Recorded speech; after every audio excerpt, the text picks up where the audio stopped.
Salut les humains, j'espère que vous allez bien. Aujourd'hui, on se retrouve pour le visionnage du reportage 7 à 8 qui avait lieu en janvier dernier, qui a fait plus de 2 millions de téléspectateurs et qui portait sur le concours d'éloquence du bégaiement auquel j'ai participé. Dans cette vidéo, je vais partager mon avis sur certaines séquences. On s'attarde pas plus longtemps, on envoie directement un premier passage et on se retrouve direct. Salut l'équipe. Comment voulez-vous que les autres nous apprennent à aimer lorsque l'on ne s'aime pas soi-même? J'avais 4 ans quand je suis sorti de la maternelle, silencieux comme un muet. J'étais bloqué, paralysé. Pire, je bégayais. Bastien raconte son histoire. Dans quelques jours, il va participer à un concours réservé aux personnes qui bégayent. Éloquence de la différence. Première séquence, je commence direct par un passage de répétition. C'était pas évident vu que c'était la première fois que le caméraman il me filmait pour la première fois, donc c'était très près en plus. Et c'est pas évident en fait l'exercice avec les caméras. Il s'entraîne chaque semaine avec Samira, vainqueur il y a 2 ans. J'ai le même problème que toi, c'est les que qui sont durs à prononcer. Moi, ce qui m'aide, c'est de moins prononcer le C qui est De les mâcher, ouais. un peu. Ouais. Moi, ça m'aide. Ce qu'elle dit, c'est intéressant de moins prononcer les que et les se. En fait, quand on bégaye, il y a certaines syllabes qu'on n'arrive pas à dire. Donc on met en place un sorte d'évitement pour des mots qu'on va pas arriver à dire. Du coup, il faut arriver direct à transformer ce qu'on veut dire par d'autres mots sans perdre la signification. Donc il y a un vrai jeu de changement de mots et ça demande vraiment une intelligence de synonymes en fait. Il faut trouver vite un synonyme. Et moi je pense que les bègues ils s'adaptent beaucoup pour changer les mots en permanence. Et en vrai c'est fatigant mais ça sort de situations de blocage, même si j'essaye de le faire de moins en moins pour vraiment dire ce que j'ai à dire. Mais avant en tout cas pour le cacher, je changeais tout le temps les mots. Dès qu'il y avait un mot qui bloquait, je changeais. Et c'est ce qu'elle dit en gros, d'éviter certaines syllabes. Mais je suis plus dans cette mentalité maintenant, j'essaie de dire chaque mot comme ils viennent et de prendre mon temps. Bon après, il y en a qui disent respire, respire, respire, ça va rien changer. Ça va rien changer et c'est toi et toi-même, si tu te sens pas, bah, tu changes le mot ou sinon bah, tu prends ton temps. Surtout là, vu qu'il y avait les caméras en plus, c'était encore plus stressant. Mais bon. Il aura fallu 20 ans pour que j'apprenne à accepter mon bégaiement et m'aimer avec cette particularité. Et d'ailleurs, pendant cette séquence, on voit Samira qui m'a beaucoup aidé pendant le concours. Et j'étais là aussi quand elle a été en finale. Et j'étais dans les gradins. Elle avait fait un super texte, un super passage. Et big up à elle, en tout cas, elle m'a bien aidé en tout cas. Ce fardeau-là que je porte, il faut passer outre, tu vois.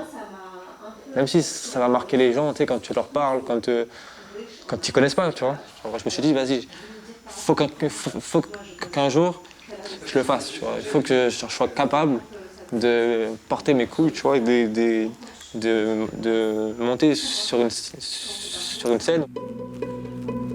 C'est à la fois un cauchemar et un rêve. Ah, j'ai porté mes couilles et mon fardeau, hein. En vrai, pour la petite anecdote, ce concours-là, j'avais été voir en 2021, quand Samira l'avait gagné. J'étais dans les tribunes avec ma copine, celle qui m'avait emmené. Et du coup, ouais, c'était la première fois que je découvrais vraiment ce concours pour le bégaiement, spécialisé pour le bégaiement. J'ai trouvé ça très courageux, les gens qui montaient sur scène. Je me sentais vraiment pas capable de le faire. Et puis au fond de moi, il y avait un truc qui me disait, mais en fait, si tu y arriverais un jour, ce serait vraiment lourd. Et j'ai mis 2 ans à le faire. Du coup, voilà, en 2023, je l'ai fait. Je pense qu'il y a plusieurs façons d'affronter son bégaiement. Soit de voir une orthophonie, c'est ce que je conseille à tous. Moi, j'ai eu beaucoup de mal en fait, avec les orthophonistes pendant très longtemps. Après, j'en ai revu une récemment. Mais j'étais vraiment dans le truc où je voulais plus voir d'orthophoniste. On m'a conseillé de voir des psys, des psychomotriciens et tout. Et sinon, il y a la façon kamikaze un peu où c'est de se jeter et de pas réfléchir et de parler aux gens, d'aller toquer aux portes, d'entreprendre en fait pour parler. Et c'est ce que j'ai fait là pendant ce concours. C'est que je me suis jeté en fait dans le grand bain, on va dire, dès que j'ai vu L'inscription, je me suis inscrit. J'ai appelé Malik au téléphone. Je lui ai parlé, voilà, je lui ai dit je veux le faire cette année, je suis motivé. Et voilà, en vrai, on s'est jeté dans le truc. Et puis on a été jusqu'au bout, on l'a fait. Et, non, franchement, on peut être fier de l'avoir fait. Parce que on se rend pas compte, même pour une personne normale, de participer à un concours d'éloquence, de faire des discours chaque samedi, de faire une formation sur 6 semaines et de passer devant une grande salle après, devant beaucoup de monde. Même une personne normale, en vrai, si elle a un petit stress face au public, c'est très handicapant. Alors imaginez quand on a un bégaiement. Ils sont 600 000 bègues en France, dont Mouna Bizri, le fondateur de cette compétition. J'ai grandi avec un bégaiement très sévère qui, à mes 20 ans, m'empêchait de dire 2 mots à la suite. Mais il en a eu l'idée il y a 9 ans, lorsqu'il a participé à un concours d'éloquence ouvert à tous, qui lui a donné confiance en lui. Là, ce que Mouna dit, c'est qu'il a grandi avec un bégaiement très sévère. Ce qui est intéressant, c'est qu'il y a plusieurs types de bégaiements. Il y a des bégaiements qui sont plus prononcés que d'autres. Ce que je ne savais pas d'ailleurs, c'est qu'il y avait des bégaiements masqués. Par exemple, Maram, celle qui a gagné ce concours, je me suis dit, mais jamais de la vie, elle bégaye en fait. Elle a fait un texte et tout qui était archi carré, elle n'a jamais bégayé. Pourtant, quand on observe bien, c'est des petits bégaiements qui sont par-ci par-là et qui ne sont pas très prononcés, mais qui sont masqués. Et c'est ce qu'on appelle le bégaiement masqué. Et j'étais pas au courant en fait. J'étais pas au courant et ouais. Donc grâce à ce concours-là, j'ai pu parler avec d'autres gens qui bégayaient. C'était la première fois parce que j'ai jamais parlé avec d'autres gens qui bégayent. Même si dans mon enfance, je crois que c'était en 5e ou en 4e, il y avait une autre personne dans ma classe qui bégayait et je ne voulais pas lui parler parce qu'en vrai, quand on est face à une personne qui bégaye, c'est comme si on avait une sorte de miroir en fait et on se confronte à notre propre réalité et c'est assez spécial. Cette personne-là qui bégayait, elle participait vachement au cours. Et je me suis dit, mais comment elle fait ? Elle avait une résilience de ouf en fait, de participer. Et elle acceptait vachement. Et ce n'était pas mon cas. Moi je me cachais à l'école, je ne voulais pas parler aux profs, je ne voulais pas participer. Et du coup voilà. Et d'ailleurs cette personne-là, je l'ai revue pendant ce concours-là. 10 ans après. Donc big up à cette personne si elle regarde cette vidéo. Sundus, une lycéenne de 15 ans. Garder son calme en toutes ces situations, c'est le secret, je trouve. Et le bégaiement, ça m'a un peu poussé à ça aussi. Parce que quand je panique, je bégaye plus. Sundus dit un truc intéressant, de rester calme quand on bégaye, parce que c'est vrai que quand on bégaye, on s'agace et ça joue beaucoup, je trouve, avec la colère. Moi, je pense avoir beaucoup de colère et le bégaiement, ça n'a pas facilité les choses. D'ailleurs, Sundus, c'est une crème. J'étais choqué par sa maturité. Elle a une maturité, cette fille, je trouve, pour son âge. En plus, je crois qu'elle est très jeune. Et non, franchement, je pense que quand on a ce genre de handicap si jeune, ça nous forge, en fait, qu'on le veuille ou non, en fait, on devient plus vite mature, je pense. Et c'est le cas, en tout cas, de Sundus. Je trouve qu'elle a un caractère très mature pour son âge. Et Bastien, un vidéaste de 23 ans. Ce qui est frustrant, en fait, c'est que quand je suis seul, je bégaye pas du tout. Ils n'osaient pas parler. Aujourd'hui, ils ont décidé de crier haut et fort qui ils sont. Ah, d'ailleurs, petite pub, ils ont dit Bastien, 23 ans, vidéaste. Effectivement, là j'essaye de me lancer dans la vidéo. J'essaie de monter une petite boîte de vidéo, cadrage, montage. Donc pour ceux qui sont intéressés, n'hésitez même pas à envoyer un petit message. J'assure les événements, les mariages aussi, les captations de soirées, même pour les entreprises aussi, je fais des vidéos pour les entreprises, pour les restaurants aussi. Ouais, je pense qu'on est dans un monde où tout se développe par l'image, par la photo, par la vidéo. Et du coup, d'ailleurs c'est moi-même qui tourne mes vidéos, je les monte aussi, donc je prends du temps pour ça. Donc voilà, donc n'hésitez pas pour ceux qui sont intéressés, ceux qui veulent une vidéo, à nous contacter. On se fera un plaisir de venir à votre rencontre pour bosser avec vous. Le matin, comme ça. Bastien vit en banlieue parisienne avec Lou, sa compagne. Au quotidien, il ne sait jamais à l'avance s'il va ou non bégayer. Bonjour madame. Ils sont vraiment très bons. Ah oui, mais ils ont l'air bien. Ouais. Mais ils viennent du Pérou. Et une patate douce aussi, s'il vous plaît. Chaque parole échangée est une prise de risque. Des champignons? Oh, des champignons du coup. Ouais. Alors, en quantité, qu'est-ce qu'il vous faut? 500 grammes 500 grammes? Ouais, s'il vous plaît. Les Tu avocats, veux des fruits ou pas? ils sont tout faits. Merci bien madame. Une excellente journée. Bon courage, bonne journée, au revoir. Allez, au revoir. Bah, c'est la vie quotidienne, on va dire. Hein. Pas tous les jours qu'on bégaye. Enfin, si, mais de temps en temps, tu vois. Oui, bah là, j'ai l'impression que t'étais à l'aise ou que on t'a pas posé de questions qui t'ont mis un peu. Qui t'ont prise de court. Elle me fait rire la scène du marché. J'avoue, c'était même pas prévu qu'on aille au marché, mais bon, voilà, une petite scène quotidienne. Et d'ailleurs, la personne qui était vendeuse de fruits et légumes a été masquée parce qu'elle voulait pas apparaître, mais elle a dit qu'elle avait, je crois qu'elle avait bossé avec des jeunes et tout, dont des personnes qui bégayaient. Donc même moi c'était intéressant même. En fait, chaque rencontre je trouve est intéressant et de voir si les gens connaissent ou pas le bégaiement. Et même d'en parler, je commence de plus en plus à en parler avec les gens, chose que je faisais pas du tout avant en fait. Avant c'était moins je parlais, mieux c'était. Et du coup maintenant j'essaie d'entreprendre, de demander. Et puis ma copine y est pour beaucoup aussi, donc elle m'a beaucoup aidé avec ça depuis maintenant 3-4 ans. Du coup, ouais, c'est. Enfin, bref, je trouvais ça drôle, cette petite séquence au marché quotidien, parce que ça me rappelle beaucoup de choses aussi dans mon contact social avec les gens. C'est quelle image toi tu renvoies, tu vois, c'est ça aussi qui te fait stresser et tu te auto-analyses en fait. Effectivement, je pense que quand on parle, on attend le moment où ça va bloquer. Et ouais, quand je dis que je m'auto-analyse, c'est vrai parce que je me regarde parler. C'est comme si j'étais la personne en face et que je me jugeais moi-même en fait. Et alors que les gens, en vrai de vrai, on s'en fout, tu vois. Il y a des gens, ils passent outre. Des gens qui vont se moquer peut-être, parce que vu qu'ils ne connaissent pas ce handicap, et en vrai de vrai, comme je l'ai déjà dit, le bégaiement c'est un préjugé je trouve dans la société, parce que les gens ne connaissent pas, du coup par ignorance ils vont rire. Ça c'est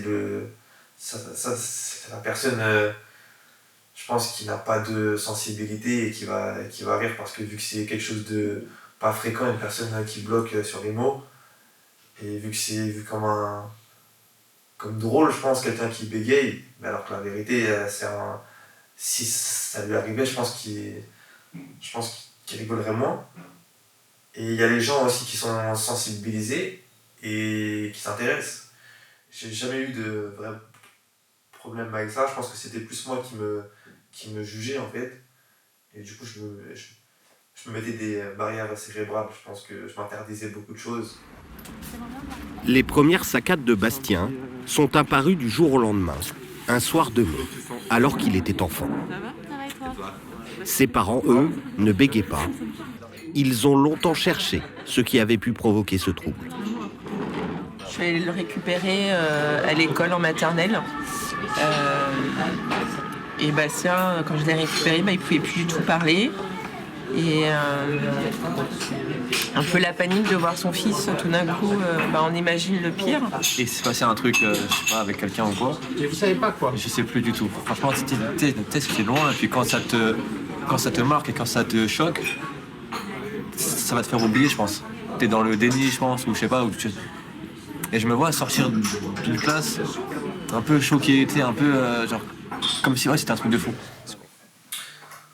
Là c'est un peu bizarre hein, parce que on sait pas du coup d'où ça vient, ce qui est vrai. Moi je pense que j'ai soit vu ou soit ressenti un truc d'injustice et qui m'a bloqué.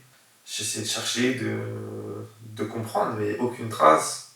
Personne ne sait pourquoi, alors maintenant c'est comme ça. J'avais 4 ans et ça a vraiment changé, je pense, le cours de mon histoire et de ma vie.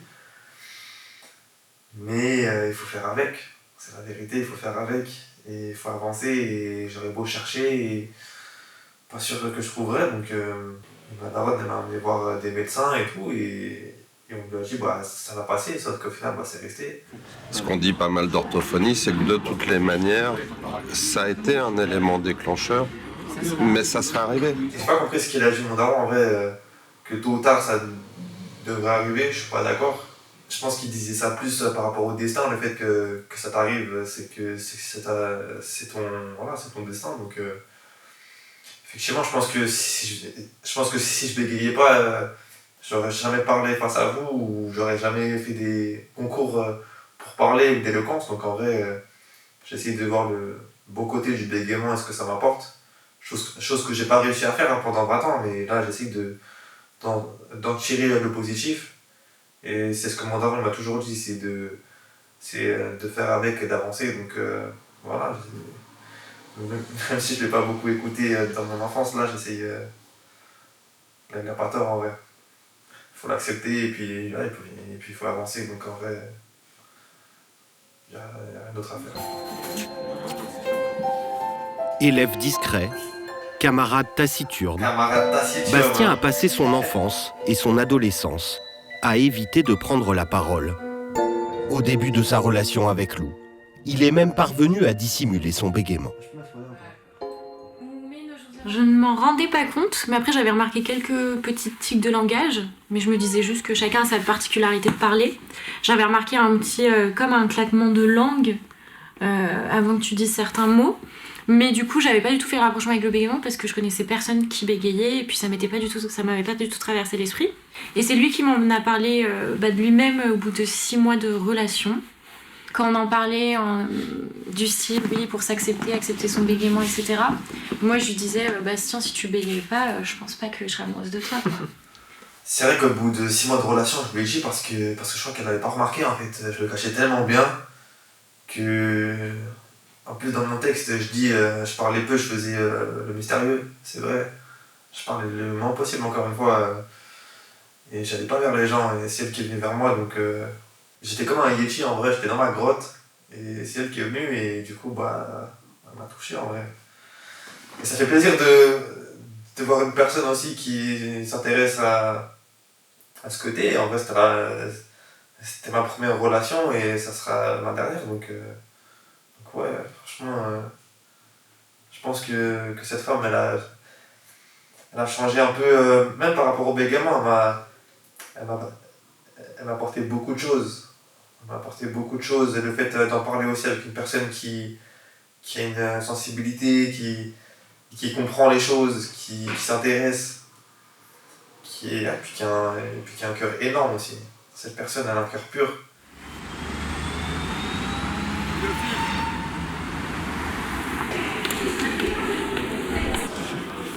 On est au 4e étage, je crois que c'est trompé.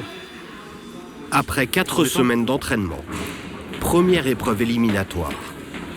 Sur 20 candidats, Qui parmi nous seuls 6 iront en finale et pourront déclamer leur discours sur la grande scène. Mais comme une preuve de ma singularité et de ma bravoure. Ah, c'est stressant, hein? Avec les yeux là. Un combat, non pas contre les autres, mais contre soi-même. C'est pas pour gagner, je pense pas qu'on va élire le meilleur bec de France ou la meilleure bec de France ce soir, je pense pas. Ils vont pas faire un petit portrait sur elle, dommage. Parce que je pense qu'elle méritait son petit portrait aussi. Je pense qu'on avait tous une histoire en fait.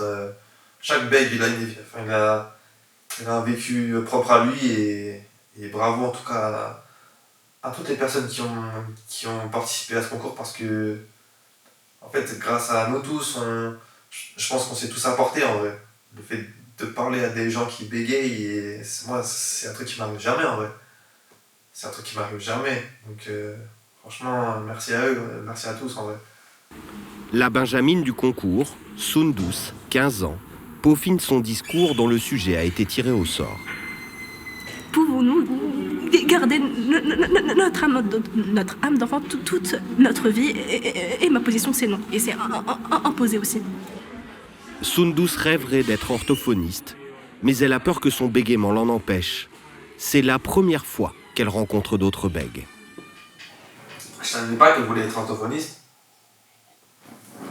mais je trouve ça bien qu'une bègue soit orthophoniste pour des gens bègues. Elle a eu son handicap pendant toute son enfance et elle veut transmettre à d'autres gens qui ont eu ce handicap comment faire. Je trouve ça beau. Parmi les candidats, un commercial, une commissaire aux comptes et un dentiste, Guilain. Et toi, tes études, elles se sont bien passées ou pas? Élève moyen jusqu'en terminale. Voilà, et après, voilà.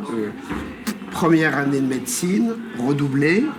Donc j'ai eu dentaire. Donc c'était difficile parce que, voilà, quoi, je bégayais très très fort, quoi. Tu vois, donc sur tous les mots, quoi. Tu vois, c'était des... tu vois, voilà, donc c'était dur, mais voilà. Il est une personne incroyablement gentille, très gentille. On s'est beaucoup parlé aussi pendant ce concours. Il a un fils, d'ailleurs, qu'on va voir après. Pareil, c'est franchement une grande personne. Et pareil, lui, j'étais choqué. Il a fait un texte superbe pendant la finale. Il a jamais bégayé. J'ai quand même des bonnes notes, donc... Et donc ça veut dire que tu es... vif d'esprit, que tu comprends vite, que tu analyses vite. Puis que je suis là, ça m'a donné confiance. Je suis pas seule, donc pourquoi avoir peur de quelque chose si on n'est pas seul? C'est un monstre, ok, mais on est plein. Un monstre? Non, le bégaiement est un monstre.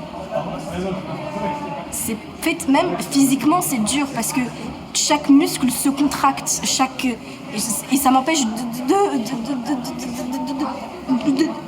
respirer des fois parce que ça se contracte et je suis en impliqué quand je parle. Donc oui, c'est un monstre. Il me vole mon souffle, donc... Ouais, je suis cordé avec elle. Parce que quand elle dit que c'est un monstre, c'est réel, c'est une bête qu'on dompte chaque jour et qu'il faut faire avec parce que le bégaiement c'est là tous les jours. Et physiquement, ça te m'amène, tu vois. Moi j'ai des tics de langage, j'ai la langue qui claque, même parfois j'ai l'œil qui se ferme quand je bégaye, et ça c'est nouveau, tu vois. Je développe d'autres tics encore souvent, et ça c'était pas là avant. Du coup, ouais, il faut faire avec, et effectivement, ça joue beaucoup avec ton souffle, et c'est fatigant, tu vois. Genre le bégaiement, à force, il y a des jours où quand je parle et que j'ai du mal et que je me force à parler, le soir je suis éteint, je suis fatigué, tu vois. Ça me tire la gorge, c'est physique, tu vois. J'ai l'impression que c'est un sport, tu vois, c'est un sport chaque jour et il faut vivre avec. T'as des gens, ils parlent toute la journée, ils sont en pleine forme. Nous, on parle, on est fatigué. C'est un combat, c'est un sport. Donc ouais, il faut arriver à calmer ça, mais c'est pour ça que je pense qu'on dit boxer avec les mots. Je pense que pour un mec, c'est 2 fois plus réel comme expression. On boxe avec les mots et on boxe avec ce qui est en nous, mais tranquille. Vous avez déjà eu, vous, des patients qui vous avez lu sur leur visage qu'ils étaient genre interloqués? Oui. C'est arrivé? Bien sûr. On était 2 praticiens, voilà, on était 2. Et il avait dit, voilà, oui, alors, voilà, donc je voudrais prendre un rendez-vous, avec celui qui ne sait pas bien parler. C'est un préjugé. Pour certaines personnes, ceux qui bégayent, ils savent pas parler.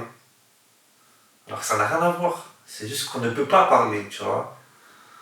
C'est pas qu'on ne sait pas parler. Tout le monde sait parler. C'est juste que ce handicap, il t'empêche de parler. Voilà, c'est des choses... Les gens, ils sont faits de préjugés. D'entendre juste une phrase comme ça, je trouve ça honteux en vrai. Et c'est ça, c'est vrai que... C'est pas cool, non. Il y a 7 ans, il a ouvert son propre cabinet. Une décision qu'il a longtemps repoussée. C'était plus facile d'être à 2 en association que d'être seul. Parce qu'il y avait quand même cette ambiance de dire, ben voilà quoi, comment tu veux faire? Voilà quoi. Parler au téléphone, prendre les rendez-vous, etc. Est-ce que donc c'était moi-même qui me mettais donc ces blocages? Oui. Je pense que quand tu bégayes, on anticipe tous le fait de parler au téléphone. Moi, c'est un truc qui me repoussait vachement. Je parlais le moins possible au téléphone. Il y a des appels que je prenais pas. Et au travail aussi, je détestais rappeler les gens au téléphone et il fallait le faire. Donc, même quand j'étais vendeur de fruits et légumes, je détestais appeler les gens, prendre les commandes et tout. Mais à force, on s'y fait. Donc, c'est des petits gestes sociaux qui sont impossibles quand tu bégayes. Mais c'est des barrières que tu te mets solo en fait. Mais il faut aller plus haut que ça et ça te forge et en fait rien n'est impossible. Je pense que c'est un handicap qui te paralyse mentalement, je pense, plus qu'autre chose. Parce qu'en vrai, il y a beaucoup de gens qui s'en battent les reins quand tu bégayes en vrai. Et il faut même pas attention. Je pense qu'on a tous nos petits problèmes, tu vois, mais c'est nous-mêmes, on se met des barrières, tu vois. Et comme il dit, il a mis un peu de temps avant d'ouvrir son propre cabinet parce qu'il y a plein de paramètres qui rentrent en compte et qu'on pense nous en tant que mec, mais les gens ils savent pas en fait. Mais bon. Ces doutes, Guilain refuse de les transmettre à Martin, son fils de 13 ans. Mais il lui a transmis ses gènes. Un parent bègue a 3 fois plus de probabilité d'avoir un enfant qui bégaye. Martin a montré les premiers signes dès l'âge de 3 ans. Ça serait une phobie que mon fils ou ma fille bégaye. Parce que j'ai pas envie qu'il ressente tout ce que j'ai ressenti pendant toutes ces années, tu vois. En vérité, c'est ce que j'ai dit à Lou. J'espère que notre fils aura pas cette chance, mais c'est un truc que je me dis, si mon fils ou ma fille a ce bégaiement, en vrai, je serais sous terre, tu vois, le jour où il l'aura, mais après, je serais apte à lui parler, je serais apte à lui faire comprendre que c'est rien en vérité, tu vois. Mais ce sera encore une autre épreuve. Est-ce que toi, tu peux me parler du bégaiement? Est-ce que tu trouves ça compliqué à vivre? Moi, à l'école, quand on me connaît pas trop et que je bégaye, soit on me demande ce que c'est, soit on se moque un peu. Mais je leur dis que je bégaye juste et ils s'excusent vite et à force, ils s'y habituent vite. Du coup, ça va, c'est pas très compliqué. Si tu pouvais le faire disparaître d'un claquement de doigts, tu le ferais? Non. Non? Non. Bah pourquoi? Parce que ça me distingue des autres. Ah bon? Ouais.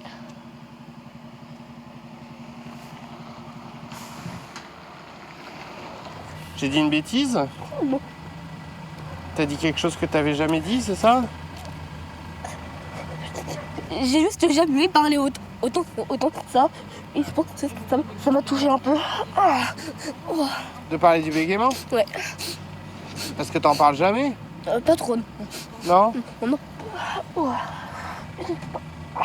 J'aurais imaginé qu'il allait dire on me l'enlève. Et en fait, non. Donc voilà, c'est très émouvant, quoi. Très belle réponse. Ça me distingue des autres.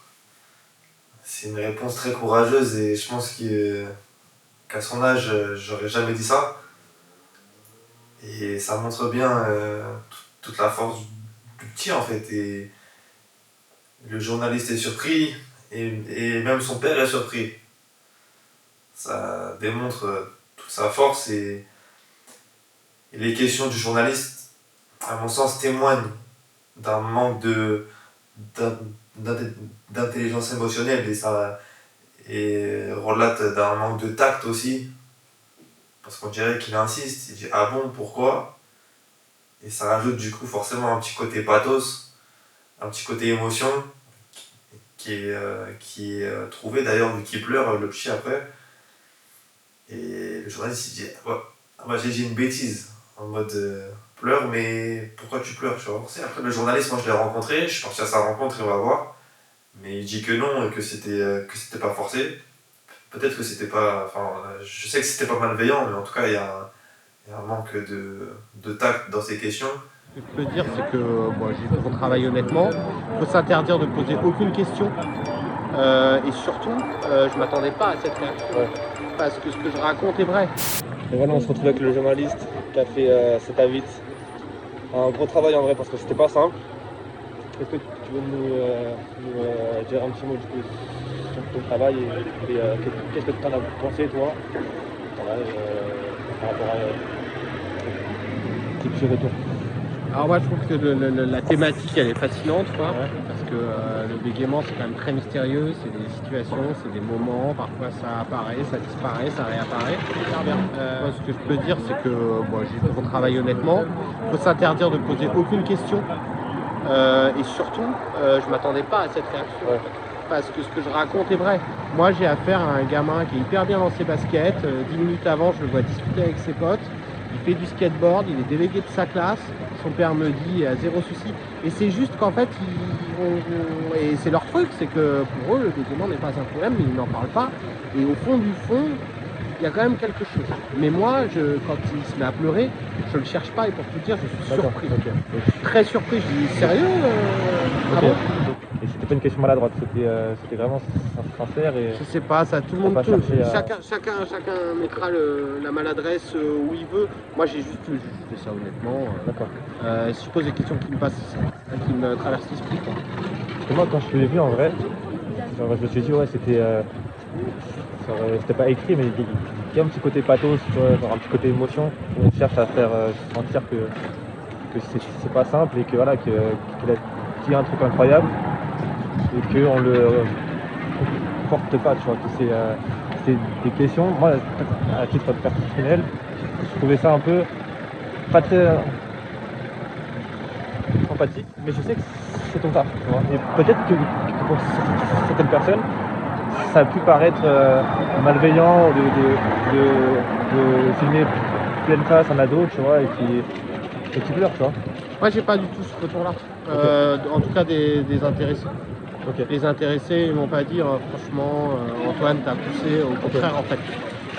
Pour tout te dire, les retours que j'ai même c'est je parlais à la maman de Sundus, le retour que j'ai même c'est en fait ça nous a permis d'engager la conversation alors qu'on en parlait. C'était une sorte de non-dit accepté et tout, mais c'était un non-dit. Et en fait la maman de Sundus, elle m'a dit merci, on l'a vu, effectivement on a pleuré, alors effectivement c'est émouvant, mais en fait ça nous a surtout permis d'engager la conversation. Merci beaucoup pour ton travail, c'était un reportage je pense qui a plu. J'espère. Et merci à toi en tout cas pour ta bienveillance. Je voulais pas mettre en porte-à-faux ce journaliste qui a fait un très bon travail et c'est un bon reportage, je trouve, parce que c'est bien fait en vérité et que ça reste très sincère, ça reste très vrai et très factuel. Mais effectivement, je pense qu'il est venu sur un sujet où il ne s'est pas renseigné avant. Et il n'y a pas eu de gros travail en amont sur le bégaiement. Et puis lui-même, il l'avait dit qu'il débarquait et puis qu'il ne connaissait pas le bégaiement et que donc il était face aux faits accomplis. Et ça me fait dire que du coup, je pense que les journalistes, quand ils débarquent sur un sujet qu'ils ne connaissent pas, ils font de leur mieux, mais si en amont ils ne se sont pas renseignés sur le sujet, forcément qu'il va y avoir des petits manques quelque part, et ça se paye là, je pense, sur le petit. Ce qui est le plus horrible, c'est à la fin, quand sur le bulletin on a de participer, et je ne peux tout simplement pas, je n'y arrive tout simplement pas. C'est très frustrant, parce que c'est toujours une remarque qui revient, et j'ai beau vouloir, je n'y arrive pas, c'est trop dur, c'est extrêmement frustrant. Surtout quand personne n'a la réponse, et que le prof, il attend. Et je suis là, mais je sais, mais je ne peux pas. Et du coup, vous levez pas la main ? Non, jamais. En aucun cours. Très rarement. Depuis le début de l'année, j'ai levé la main 2 fois en français. Voilà, tu vois, Sundus là, elle dit vraiment ce que je disais au début, c'est que la participation à l'école, je connais aussi. Il y a tout un tout un processus avant que je puisse parler avec quelqu'un, comme le fait de l'analyser, de voir comment est-ce qu'il réagit à certaines situations ou pas, est-ce que c'est le genre de personne à se moquer ou pas. Je me rappelle que l'année dernière j'ai fait un exposé, j'ai beaucoup bégayé dessus. Et il y avait plein de wesh dans la classe, ou mais qu'est-ce qu'elle a, ou qu'est-ce qui se passe. Ça fait mal? Oui, de voir qu'on peut pas passer inaperçu ou qu'on met du choc aux gens, c'est toujours là. Il n'y a pas un moment où on le voit pas. Enfin, à part si on connaît vraiment bien la personne, je sais qu'avec mes amis proches, je ne m'entends même plus bégayer, en fait, je parle. Et... Je pense vraiment pour comprendre le bégaiement, malheureusement, il faut le vivre. Après, il y a vraiment ceux qui sont sensibles et tout, donc qui peuvent comprendre. Mais c'est un truc le bégaiement, ouais. C'est un truc, hein. C'est un truc. Elle refuse que sa fille s'isole sous prétexte qu'elle bégaye. Est-ce que c'est un handicap? Est-ce que c'est une particularité? Est-ce que c'est un trait de caractère? Mais toi, t'as juste besoin un peu plus de temps pour parler. Quand tu demandes un truc de chercher des mots qui te font le moins bégayer pour parler, etc., c'est handicapant, oui, je trouve. Moi, je lui ai toujours dit ça, soit tu te bats, soit tu laisses faire les choses. Et on se bat comment alors? On se bat en s'inscrivant au concours de l'éloquence. En défiant ses peurs. Même si on nous dit qu'il faut venir sur 4 ou 5 samedis de suite et le mardi après les cours et tout ça, bah on le fait. On y va. C'est ça se battre? C'est ça se battre. On gagne des petites batailles. Exactement, c'est des petites batailles, petits pas qui font que tu augmentes ton capital de confiance. Et voilà, c'est comme ça qu'on fait face au bégaiement, c'est des petits pas, c'est des petits trucs qui t'amènent vers d'autres choses et qui te rendent plus fort en vérité. C'est chaque épreuve te rend plus fort. Je trouve ça trop beau que ça daronne soit avec elle. Et ma copine, elle était là pour chaque discours, pour chaque texte. C'est fort que notre entourage soit présent. Hegel a dit, c'est dans les mots que nous pensons. Oh putain. 5 minutes de discours. Connaissez-vous le peuple de Papouasie-Nouvelle-Guinée? Encore un sans faute. Silence, Mimi, ont bel et bien, aujourd'hui, traduit ma pensée. C'est le cercle des poètes disparus, Guilain. C'est puissant, Guilain. Je kiffe. Quand il déclame, il bégaye pas une seule fois. C'est lourd. c'est ça qui est frustrant, c'est qu'il y a des moments où on bégaye pas du tout, d'autres on va bégayer de fou, et le pire c'est qu'on choisit même pas en fait. Bastien s'est ajouté une pression supplémentaire. Dans son discours, une déclaration. Il aura fallu 6 mois pour que ma copine s'aperçoive de mon bégaiement.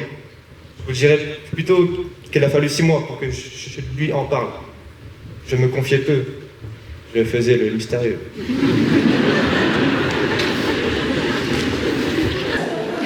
Et je dois vous confier qu'elle est tombée sous le charme. D'ailleurs, tant que nous y sommes, mes beaux-parents ici présents, enchanté. Je vous promets de l'aimer tous les jours pour ses défauts et ses qualités. Je me permets donc...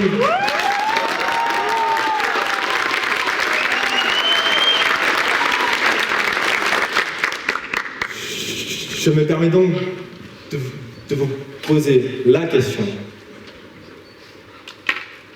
M'autorisez-vous à l'épouser?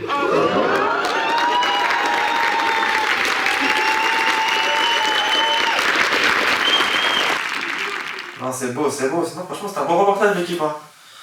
Franchement, c'est bien qu'on parle du bégaiement. Ouais. En vrai de vrai, ça m'a fait plaisir de revoir certaines images. Parce que c'était il y a quelques mois maintenant. Et je pense que c'est bien que les médias en parlent. Parce que chaque handicap a sa particularité. Et ça fait partie de notre société. Donc il faut en parler. Ça me fait bizarre en vrai de parler du bégaiement très ouvertement après l'avoir caché pendant 20 ans, après m'être plutôt renfermé on va dire. Là j'ai l'impression que je passe du tout au tout, donc je sais pas où je vais, mais en tout cas je le fais. Pourtant, si ça peut permettre aux gens qui bégayent d'en prendre conscience et de l'accepter aussi et pour en parler, c'est tout bénef en vrai. Force à tous ceux qui ont des handicaps et qui se battent chaque jour pour y faire face, en vrai, rien que le fait de se confronter à son handicap, c'est quelque chose de fort. Donc, forcément, le fait de parler devant des caméras, devant toute la France, en vérité, je me suis ouvert face à 2 millions de téléspectateurs. C'est le chiffre qu'ils ont fait comme audience, donc c'est énorme. Et ça fait bizarre, en fait, de s'ouvrir, alors que pendant tout ce temps, je me suis caché, je l'ai évité. Et là, je passe du tout au tout. Je me mets à parler de ça. Déjà, de faire un simple concours, c'était un truc énorme. Le fait juste de m'inscrire. Derrière, je passe devant 500 personnes et je finis avec ma tête à la télé sur TF1. Tu vois, c'est un truc de fou en vrai. Et donc, ça me pousse à faire un truc, à continuer en fait. Et puis en parler. Et si derrière, ça peut amener de la force et de l'espoir à ceux qui vivent ça, bah tant mieux, c'est tout bénef. Et je pense qu'on doit tous se faire entendre en vrai. Et si je peux porter cette voix-là pour ceux qui souffrent dans le noir et qui ont ce handicap, bah sachez qu'on n'est pas tout seul, les frères. Voilà, on est ensemble, force à vous. On va se retrouver très vite parce que je me suis inscrit pour un autre concours. C'est le plus grand concours d'éloquence des Hauts-de-Seine, l'éloquentien Nanterre, donc nouvelle aventure.